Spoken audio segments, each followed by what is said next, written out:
Hi, this is Mike Maloney, and I'm joined once again by Jeff Clark. Jeff, how are you doing? I'm doing great, Mike. It's great to be back with you again this week and see you and work with you. I've really been enjoying it. It's been fun. So we've got article of the day, tweet of the day, chart of the day, some great viewer feedback, and an awesome meme. You got to stick around for that. So we're gonna jump right in. So for our article of the day, Mike, our producer wanted to highlight the article I wrote that came out yesterday on our website called the coming reversal in the silver S&P 500 ratio will be shocking. And I showed this chart of the silver S&P 500 ratio with all the peaks and the current ratio, and you can see that it's near its all-time lows despite silver rising more than stocks last year. It didn't do much to dent this ratio at all. But Mike, what I really wanted to show was because this chart is actually fairly popular, a lot of people have seen it.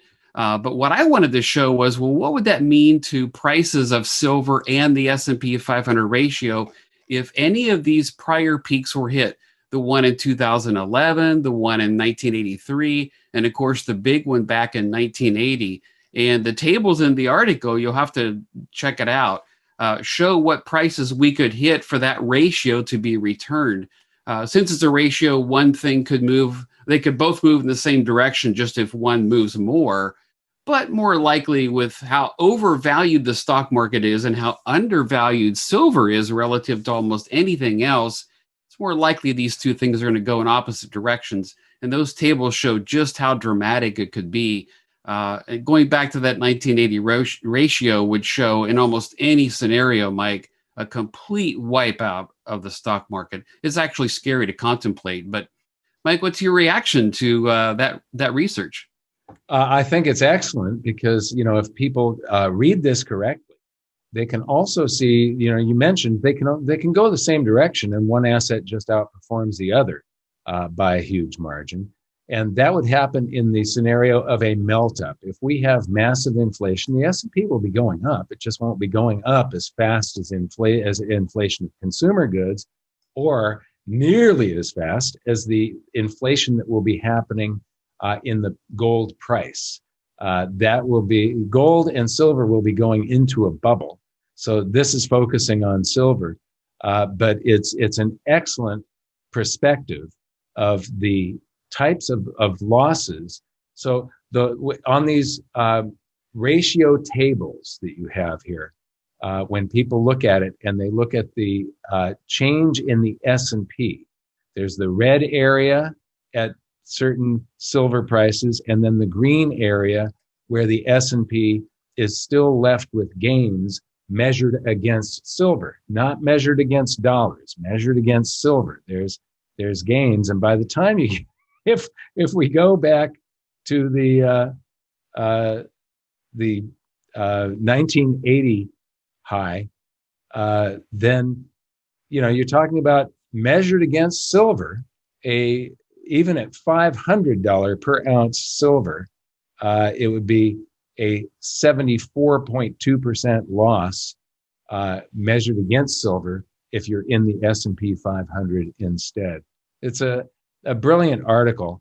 And, I've said that I believe that triple digit silver is absolutely inevitable sometime or another.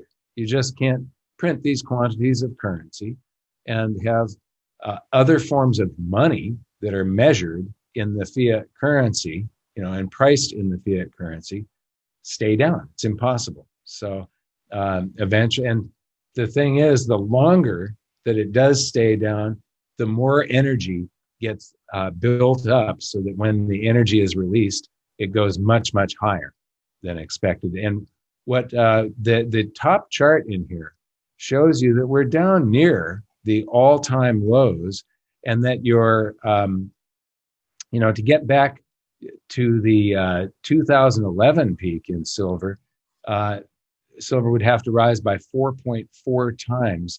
The opportunity that we're at right now is almost as good against stocks. Somebody selling out of their stocks and going into silver, their opportunity for gains is almost as big as it was back in 2000, 2002, 2003. I think that's amazing. Yes. And these aren't model projections or anything like that. All these ratios have happened before in history. So Yeah. it could be quite astounding once this thing really reverses. So, well, Yes. on to our tweet of the day, Mike. This is from Bruce Haddleby. Sorry, Bruce, I'm not pronouncing it right. But Mike, I like this tweet. He shows the home builder sentiment index versus home buyer sentiment. So it's home builders versus home buyers.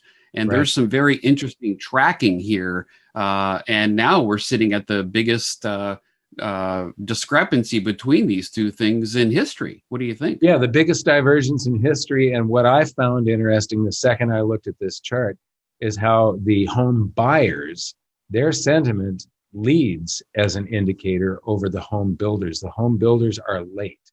If you look at the at 1995 to 99 time frame there, in the end of 1998, early 1999, the home buyers started leaving the market, and the home builders, their sentiment was still rising. The same thing happened in the 2000, 2004 timeframe. 2003, the buyers started, their sentiment started going down, but the builders' sentiment continued up. Well, now we do have this huge divergence. It's the biggest divergence in history.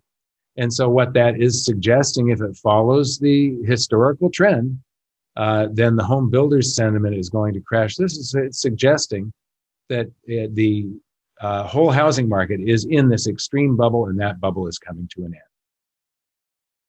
Right, which kind of coincides with your deflation argument that we could still yet see a big deflation event. And this is hinting at that almost dramatically. Yeah, so this is part of the whipsaw well, if you're liking this about, where it goes to one side, inflation, and then deflation. So yes, right.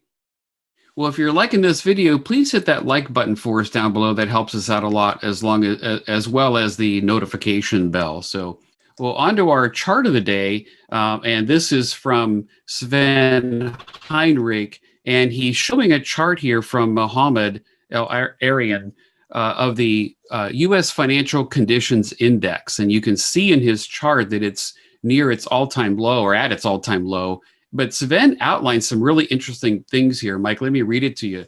The market cap of the S&P relative to the GDP is north of 200%. The S&P price to sales ratio is at the highest ever at 3.1. Investors have the highest exposure to stocks ever. The short interest is the lowest since the year 2000. We're in the loosest financial conditions ever. Housing affordability is the worst ever. And all of that, and the Fed keeps printing more currency, even more now than during the great financial crisis, which means we're losing purchasing power. So, Mike, what's your reaction to this great chart? Well, I think it's an awesome chart. It's the Goldman Sachs U.S. Financial Conditions Index, and it is the fact that financial conditions are so loose right now. Policy is so loose. It's interest rates are very low. The Fed is very accommodating, and they're creating all of this currency. It says the Fed keeps printing more than during the global financial crisis of 2008.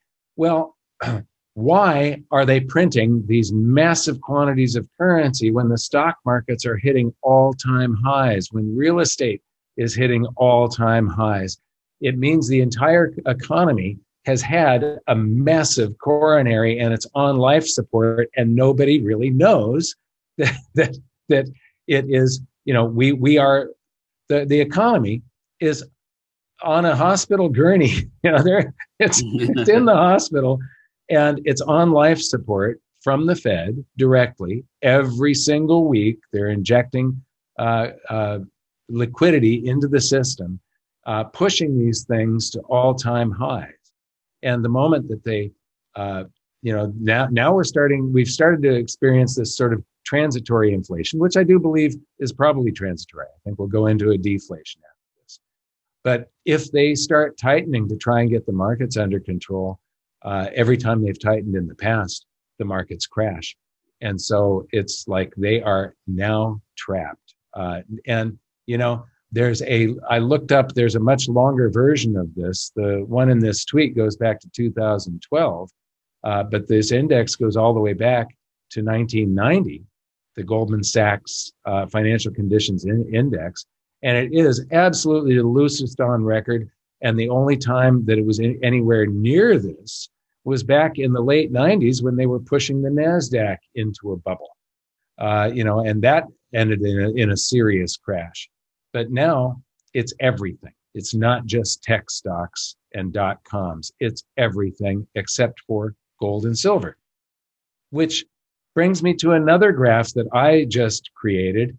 The Chicago Fed has a national financial conditions index. And what you see here is like there's an average that is pre-1990 and post-1990. And it's like ever since 1991, the Fed has been in the bubble business. Their business is creating bubbles. It's had ultra loose monetary policy according to the Chicago Fed since 1991. So its business is creating bubbles. If you look before 1991, that zero line where things are sort of in balance would actually be much higher, 0.5, plus 0.5, 0.8, almost up to 0.1 there, to be sort of in the average, the center of the range of that graph. If you go back before 1983, and I'll bet if you went all the way back to the beginning of the Federal Reserve, you would see that average is much higher, and that ever since 1991, they've kept it in this create a bubble position. Yes, that's great input, Mike. Thank you for sharing all that. It's kind of like that silver S&P ratio. Look out for the reversal, because that's not going to last forever. So it's going to be quite astounding when it happens. So, well, on to some viewer feedback. Mike, this is from Jane Doe. Mike, you and Jeff changed my life. I backed up the truck at a gold-silver ratio of 110, so they're probably referring back to last March of 2020, and it has changed my life.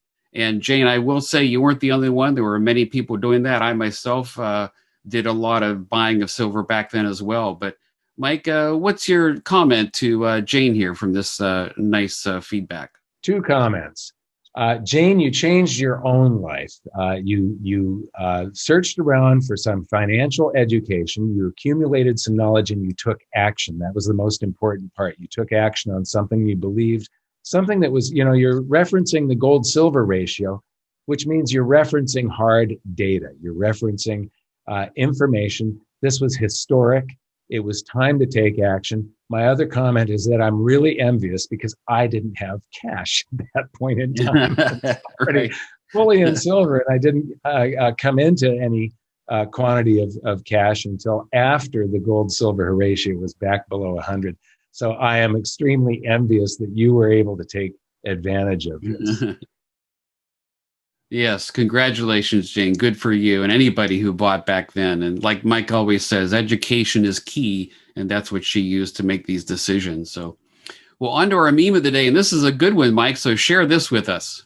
Well, first I want to preface this with there is now a whole generation of people due to cryptocurrencies. This whole generation really understands what fiat currency is, and fiat currency is dangerous.